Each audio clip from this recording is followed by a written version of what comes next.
ত্রয়োদশ জাতীয় সংসদ নির্বাচন হয়ে গেছে। আমি যখন ভিডিও করছি ঠিক সেই সময়টিতে সারা বাংলাদেশের মিডিয়া ব্যস্ত। কে মন্ত্রী হবেন, কে স্পিকার হবেন, কে রাষ্ট্রপতি হবেন।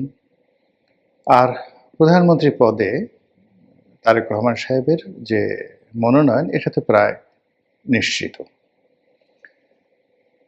তারেক রহমান সাহেবকে বরণ করার জন্য সাংবাদিক, সাহিত্যিক, কবি, বুদ্ধিজীবী, রাজনীতিবিদ মানে তারা শেখ হাসিনার জমানাতে যেভাবে উৎফুল্লতা দেখাতেন তার চাইতে আরো বেশি উৎফুল্লতা নিয়ে বিএনপি অফিসগুলোতে ঘুরঘুর করছে। বিএনপির সংবাদ সম্মেলনে নতুন কিছু ফারজানা রূপা, নতুন কিছু মোজাম্মেল বাবু, অর্থাৎ পোষ্য যে সাংবাদিক ছিলেন, যাদের অবশ্য কোয়ালিটি ছিল, লেখাপড়া ছিল। মোজাম্মেল বাবু বুয়েটের ছাত্র ছিলেন, কিন্তু এই জমানাতে ঠিক মোজাম্মেল বাবু নম্বর 2, ফারজানা ভার্সন 2 যেভাবে বিএনপি অফিসগুলোতে ঘুরপাক খাচ্ছে, হুমড়ি খেয়ে পড়েছে, তাতে করে বিএনপিকে এবং তারেক রহমান সাহেবকে ডুবানোর জন্য জামাতেরও দরকার হবে না, আওয়ামী লীগেরও দরকার হবে না। এই সাংবাদিকরাই মোটামুটি মাশাল্লাহ কিল্লাফতে করে দিতে পারবে। যা বলছিলাম যে যখন আমরা কোনো একটা বিষয় নিয়ে খুব অতিরিক্ত কনফিডেন্স দেখাই, বিধাতা অলক্ষ্যে হাসেন। এবং এটা কখনো কখনো অতি ক্ষুদ্র বিষয় নিয়ে আল্লাহ রাব্বুল আলামিনের দরবারে যে কী সব কাণ্ড ঘটনা ঘটে যায়, সেটা আপনাকে জাস্ট একটা আমার নিজের ব্যক্তিগত জীবন এর একটা উদাহরণ দেই।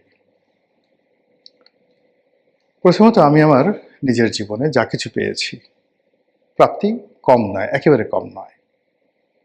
এটা এমনি এমনি এসে গেছে। আমি শুধু কাজ করে গেছি আর আমার প্রাপ্তিগুলো আমার পেছনে পেছনে এসেছে। কখনো ক্ষমতা, টাকা বা অন্য কোনো কিছুর জন্য কোনো কারো পেছনে ঘুরতে হয়নি, দালালি করতে হয়নি। এমনি এমনি এসে গেছে। শুধু মেহনত করে গেছি। আর কিছু কিছু বিষয় লোভ করেছি, পাওয়ার চেষ্টা করেছি। সেই জায়গাগুলো কখনই আমার জীবনে আসেনি, হয়নি।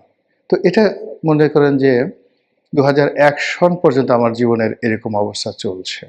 2001 সন থেকে আমি বুঝে গেছি যে পার্সু করে, কোনো কিছুর পেছনে ছুটে, দালালি করে অন্তত সবার হলেও আমার কোনো কিছু হবে না।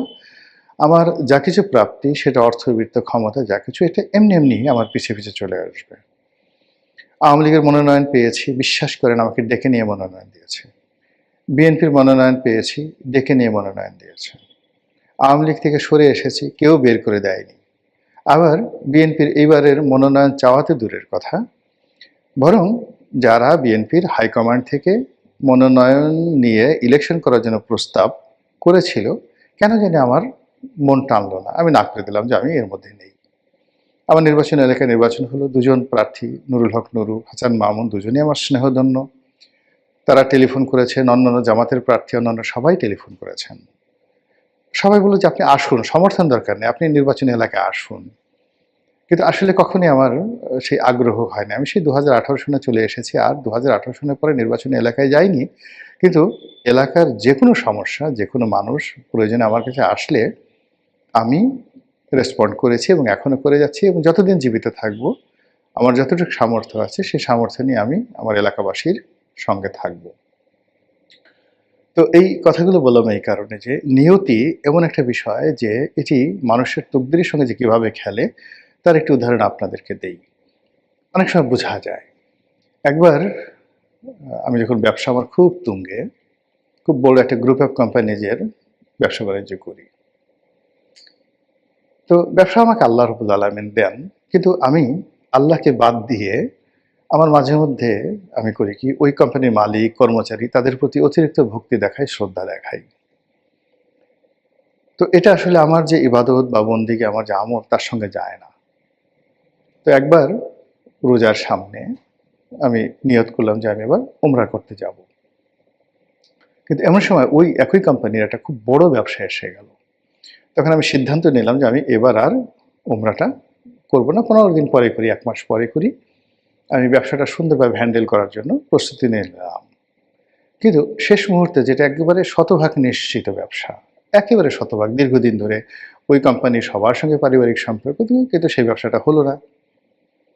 আমি মেসেজ বুঝে গেলাম যে আল্লাহর পক্ষ থেকে মানে আমাকে একটা গ্রিন সিগন্যাল না, একটা রেড সিগন্যাল দেওয়া হলো যে you are in the bad way. তো যাই হোক, আমি সেই কোম্পানির অফিসে গেলাম এবং সিদ্ধান্ত নিলাম আমি উমরা করতে যাব। তো মালিকের সঙ্গে দেখা হলো, তিনি হাত ধরে বললেন যে রনি সাহেব, আমরা দুঃখিত, ব্যবসাটা আপনাকে দেওয়া উচিত ছিল, পাওয়া উচিত ছিল, গত ৫-৭ বছর যাবত আপনার সাথে করছি, কিন্তু কি করে যেন এই সিদ্ধান্তটা অন্যের পক্ষে চলে গেল। তাই বললাম যে ভাই, আপনার কোনো দোষ নেই, কোনো দোষ নেই, দোষ আমার। তো বললেন কেন কেন কেন? তাই বললাম যে দেখেন, আমি আসলে সারা জীবন সব কিছুর জন্য আল্লাহকে হাজির নাজির জেনেছি, রিজিকদাতা হিসেবে আল্লাহকে মান্য করেছি। এইবার প্রথম আল্লাহর পরিবর্তে আপনাকে একটু বেশি প্রিভিলেজ দিয়ে ফেলেছিলাম অন্তরে অন্তরে। ফলে আল্লাহ আমাকে একটা শিক্ষা দিয়েছে। তার ওখান থেকে সালাম করে, মানে সালাম দিয়ে আমি উমরা করতে চলে গেলাম।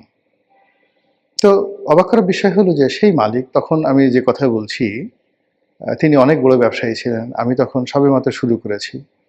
কিন্তু পথ পরিক্রমায় আল্লাহ আমাকে এমন একটা জায়গাতে নিয়ে এসেছেন যে সেই মালিক তিনি মারা গেছেন, তার সন্তান সন্ততিরা ঠিক মনে করেন যে ইস, আমরা যে একটু গোলাম মোল্লা রনি হতে পারতাম। তো এই হলো দুনিয়ার অবস্থা। তো সেক্ষেত্রে আল্লাহর একটা প্ল্যান থাকে, রাজনীতির একটা প্ল্যান আছে। এই ধরুন তারেক রহমান সাহেবকে নিয়ে আল্লাহর যে একটা প্ল্যান ছিল, এটা শেখ হাসিনা বুঝতে পারেননি। কিংবা ডক্টর মোহাম্মদ ইউনূসকে নিয়ে আল্লাহ রাব্বুল আলামিনের যে প্ল্যান ছিল, সেটা শেখ হাসিনা বুঝতে পারেননি। এমনকি শেখ হাসিনাকে নিয়ে আল্লাহর যে প্ল্যান, এটাও তিনি বুঝতে পারেননি। আরও অবাক করার ব্যাপার হলো, আগামীতে শেখ হাসিনাকে নিয়ে যে প্ল্যান, সেটাও আমরা বুঝতে পারছি না। এভাবে সমাজে অনেক কিছু মিরাকেল ঘটে। আর এই কথাগুলো বললাম মূলত জামাতকে নিয়ে। জামাত ক্ষমতায় যাওয়ার একেবারে উদগ্র বাসনা তারা পোষণ করেছিল। তারা সর্বশক্তি নিয়োগ করেছিল এবং এমন একটা ভাইব তৈরি করে ফেলেছিল, সেই ভাইবের কারণে তারা শুধু ক্ষমতায় আসবে না, তারা ক্ষমতায় আসলে বাংলাদেশে কি কি হবে, কোথায় কোথায় কোন পরিবর্তন হবে, এই বিষয়গুলো নিয়ে সমাজে রীতিমতো ভীতি ছড়িয়ে পড়েছিল। কিন্তু ব্যক্তিগতভাবে আমার কাছে কখনোই মনে হয়নি জামাত ক্ষমতায় যেতে পারবে, বিভিন্ন কারণে। প্রথমত যে গত সেই 2009 থেকে আজ অবধি, কিংবা তারও আগে সেই 1986 যখন আমার সাংবাদিকতার জীবন শুরু, তখন থেকে জামাতকে চিনি, ঘনিষ্ঠভাবে চিনি। জামাতের বহু নেতা, তাদের সঙ্গে একান্তভাবে মেলামেশা করার সুযোগ হয়েছে। ওই দলটিকে বোঝার ক্ষমতা হয়েছে। আর বাংলাদেশে ইসলামী রাজনীতি কীভাবে পরিচালিত হয়, এটা among the politician and political analyst here in Bangladesh, আমার কাছে মনে হয় যে আমি এই বিষয়টা নিয়ে যত চিন্তা ভাবনা করি, আর এই বিষয়ে আমার যত গবেষণা রয়েছে, যত মেলামেশা রয়েছে, আন্ডারস্ট্যান্ডিং রয়েছে, এটি অন্য কোনো পলিটিশিয়ানদের মধ্যে আমি দেখিনি, হয়তো কেউ থাকতে পারেন। তো সেই দিক থেকে আমার কাছে মনে হয়েছিল যে জামাত ক্ষমতায় এইবার আসছে না। এর কারণ হলো, জামাতের সঙ্গে অতি উৎসাহী কিছু লোক জুটে গিয়েছিল। যেমন ধরুন, বাংলাদেশের একজন সাংবাদিক, যাকে মজলুম সাংবাদিক হিসাবে সবাই মনে করেন, মূলত তিনি বিএনপিপন্থী। কিন্তু হঠাৎ করে তিনি জামাতের প্রতি অতিরিক্ত যে পক্ষপাতিত্ব দেখালেন, জামাতের মেন্টর হয়ে গেলেন, এটা জামাতকে অন্যান্য অনেকের কাছ থেকে দূরে সরিয়ে দিয়েছে। কেননা মজলুম সাংবাদিক মাহমুদুর রহমান নিঃসন্দেহের সাথে আমার সঙ্গে তার খুব ভালো সম্পর্ক, কিন্তু তার বন্ধুত্ব মানেই তার যে অপোনেন্ট যে গ্রুপ, তারা শত্রু হয়ে গেছে জামাতের। তো এই যে ইন্টেলেকচুয়াল লেভেলে জামাতের যে শত্রুতা, সেই শত্রুতা জামাত মোকাবেলা করতে পারেনি। অথচ এই যে ইন্টেলেকচুয়াল লেভেলে গত 20-30 বছর ধরে জামাত যেভাবে একটা, যাকে বলা হয় পিআর, পাবলিক রিলেশন তারা করে ফেলেছিল, এটা এই গত 17 মাসে ভেঙে চুরে চুরমার হয়ে গেছে। বিদেশে ইলিয়াসের মতো মানুষ, পিনাকির মতো মানুষ, এদের সাথে জামাতের যে দহরম মহরম, বা এরা যে ভাষায় যে অশ্লীলতা নিয়ে মানে জামাতের প্রতিপক্ষ বিএনপি, আওয়ামী লীগ, বিভিন্ন মানুষের ব্যক্তিগত জীবন, যেভাবে তারা নিজেদের অশ্রাব্যতা, অশ্লীলতা তারা সমাজে প্রচার করেছে। ফলে এই যে গত 20, 30, 50 বছর, 100 বছরে বাংলাদেশের ইতিহাস, এদের মতো অশ্লীল, অশ্রাব্য, ভয়াবহ মানুষ এই বাংলাদেশে আর দ্বিতীয় কেউ নেই। তো সেই মানুষগুলো যখন জামাতের পক্ষে কথা বলছে, যে জামাত ইসলামের কথা বলছে, যে জামাত সততার কথা বলছে, যে জামাত শালীনতার কথা বলছে, অজু, গোছল, আতর, গোলাপের কথা বলছে, তো সেখানে খাট কাঁপানো, সেখানে সেক্স, সেখানে উলঙ্গপনা, সেখানে লিঙ্গ প্রদর্শন, সেখানে সেই হস্তমৈথুন করার দৃশ্য, এই জিনিসগুলো যারা প্রকাশ্যে, মানে একেবারে পর্ণ, ব্লু ফিল্ম যেটিকে বলা হয়, এই ব্লু ফিল্মের যারা নায়ক নায়িকা, তারা জামাতের পক্ষে যখন কথা বলেন, এটি জামাতের যে 30, 40, 50 বছরের যে শ্রম, এই শ্রমকে বিনষ্ট করে দিয়েছে। এই গেল একটা ইন্টেলেকচুয়াল লেভেলে। ফলে জামাতের যে সফট পাওয়ারগুলো হতে পারতো বা থাকতে পারতো, সেই সফট পাওয়ারগুলো ধীরে ধীরে দূরে সরে গেছে। যেমন ফর আমার কথা চিন্তা করেন, এখন আমি আওয়ামী লীগে ছিলাম, কিন্তু এই যাকে বলা হয় সেখানে থেকেও কিন্তু জামাতের ইসলামাইজেশন, জামাতের নম্রতা, ভদ্রতা আমাকে মুগ্ধ করতো। জামাতের প্রতি যে মজলুম যে চালানো হতো, তাদের প্রতি অত্যাচার চালানো হতো, এটা আমাকে খুব ব্যথিত করতো। আমি তাদের প্রতি সিম্প্যাথাইজ ছিলাম, তাদেরকে নিয়ে বহু লিখেছি, বহু কথা বলেছি। ফলে জামাতের আজকের যে অবস্থান, কিছুটা হলেও আমার তো অংশগ্রহণ আছে। কিন্তু আমি কি করলাম, এই গত 17 মাসে যখন দেখলাম যে ইলিয়াসের মতো লোক জামাতকে সমর্থন করছে, পিনাকির মতো মানুষ জামাতকে সমর্থন করছে, তারা তাদের পীর হয়ে গেছে, সেখানে দেখলাম যে না, আমার আসলে এখানে মানায় না। একই অবস্থা বিএনপির ক্ষেত্রে প্রযোজ্য। বিএনপির জন্য ফাইট করেছি, বহু ফাইট করেছি, আমার জীবনকে বাজি রেখেছি, ঝুঁকি নিয়েছি। কিন্তু সেই জুলাই আগস্ট বিপ্লবের পরে যখন বিএনপির লোককে দেখলাম, তারা দৌড়ে চাঁদাবাজিতে চলে গেল, এবং তাদের অনেকের যারা আমার অফিসে আসতেন, আমার সঙ্গে একটু কথা বলার জন্য, দেখা করার জন্য দিনের পর দিন অ্যাপয়েন্টমেন্ট নিয়ে আসতেন, যে ভাই রনি ভাই একটু দেখা করবো, একটা টেলিফোন করে দেন, ওটা করে দেন। বড় বড় মানুষ, এখন তাদের হয়তো সবাই মন্ত্রী হবেন, আমি যাদের কথা বলছি।